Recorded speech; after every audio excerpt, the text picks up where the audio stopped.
बिस्मिल्लाहिर्रहमानिर्रहीम। अस्सलाम वालेकुम नाज़रीन, मेरा नाम सरवत वलीम है।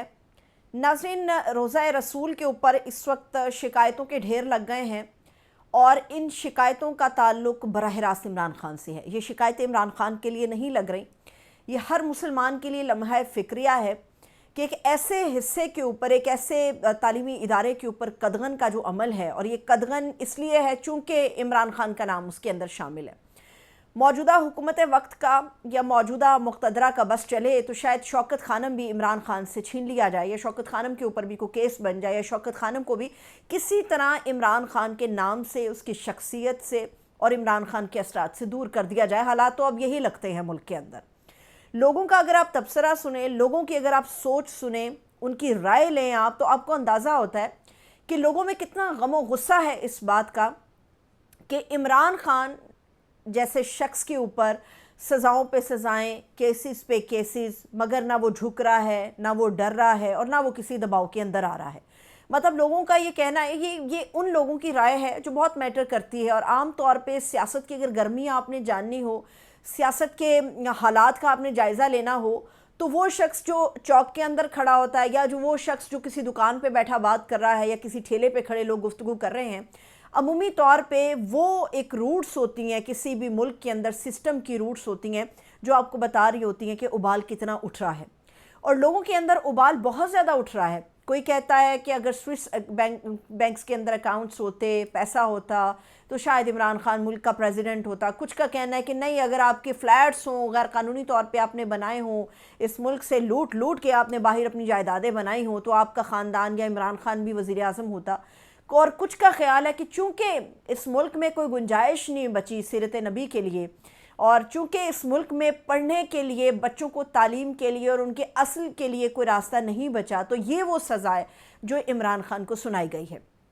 कल मरियम नवाज़ जो हैं वो एक तकरीब में थी, शायद ओकाड़ा में थी, तो बड़ी खुशी के साथ वो बयान कर रही थी कि मुझे वहाँ की बच्चियों ने एक वीडियो भेजी, अब ये यूनिवर्सिटी मेरे पास आ गई है, तो दुनियावी तालीम के साथ यहाँ पर मैं दीनी तालीम भी दूँगी। मतलब ये एक दीनी तालीम का इदारा है, तो वहाँ पर वो कह रही हैं कि दुनियावी तालीम के साथ साथ दीनी तालीम मैं दूँगी, और इसके अलावा वहाँ पर कोई जादू टोना जो है वो नहीं सिखाया जाएगा। चलिए, पहली बात तो ये है कि ये एक खामियों से भरपूर फ़ैसला एक नाअहल जज की तरफ से सुनाया गया, जिसके नाअहली के ऊपर सिर्फ मैं या पब्लिक आवाज़ नहीं उठा रही, सुप्रीम कोर्ट का अपना फ़ैसला मौजूद है।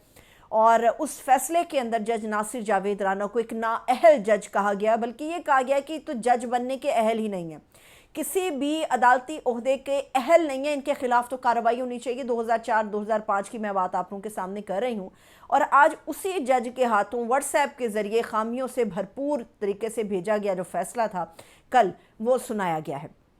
मरियम नवाज़ शौक़ से, वो तो मैंने आपको कहा है, वो तो आज किसी नौजवान की शर्ट पे ऑटोग्राफ भी दे रही थी।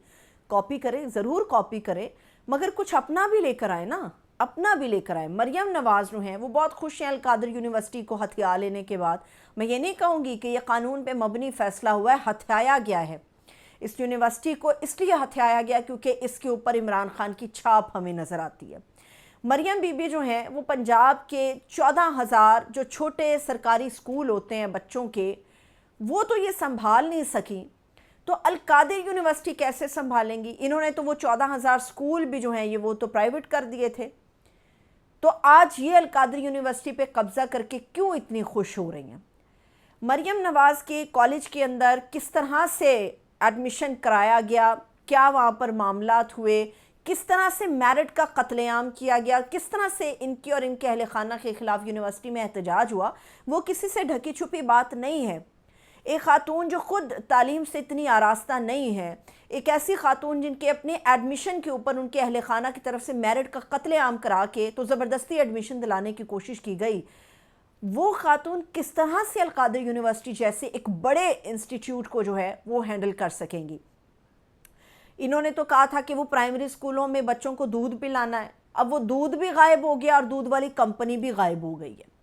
सारी बातें चलिए छोड़ देते हैं, मान लेते हैं कि मरियम नवाज़ में इतनी अहलियत है कि वो जिस तरह जगह जगह हर रोज़ को 2-3 यूनिवर्सिटियाँ भुगता आती हैं, वो तो अल कादिर यूनिवर्सिटी को भी भुगता लेंगी। लेकिन उनसे एक छोटी सी दरख्वास्त है कि जिस तरह से मेरिट का कत्लेआम 8 फरवरी को हुआ, मैंडेट छीना गया, जिस तरह से मेरिट का कत्लेआम करके कब्जा जमाने की कोशिश की जाती है हर जगह पर, जिस तरह से मेरिट का कत्लेआम हर सीट के लिए किया जाता है, उसी तरह से उनसे गुजारिश है कि मेरिट का ये जो कत्लेआम है ये अल-कादिर यूनिवर्सिटी में बिल्कुल ना कीजिएगा।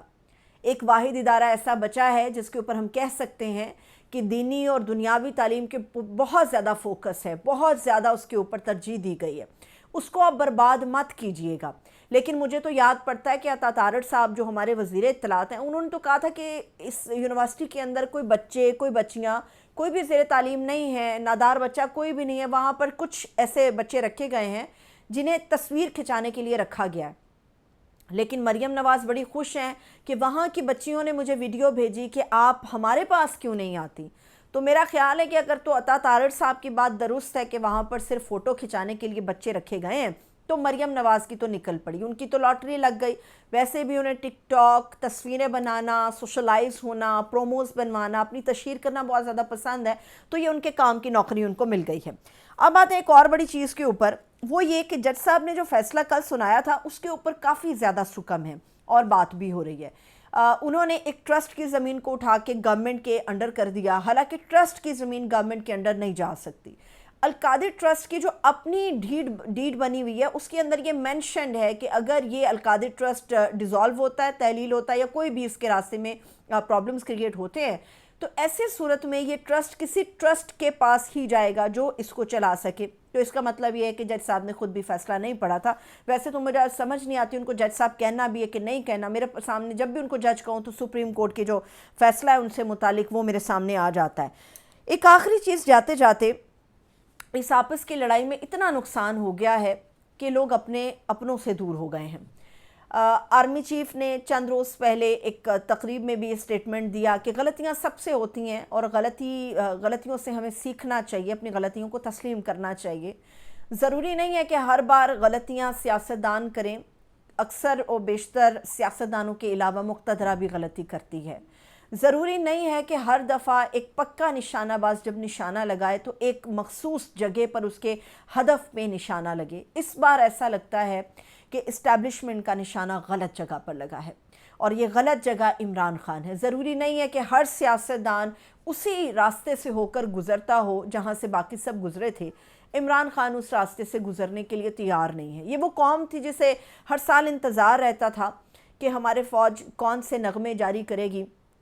ये वो फ़ौज थी जिसके लिए लोग अपनी जान देने के लिए बातें करते थे, इस फ़ौज के शाना बशाना खड़े होते थे। लेकिन आज पहले होता था कोई भी इवेंट, फ़ौजी इवेंट आता होता था तो कोई भी दिफाई इवेंट आता था तो लोग उसको बड़ा भरपूर तरीके से सेलिब्रेट करते थे।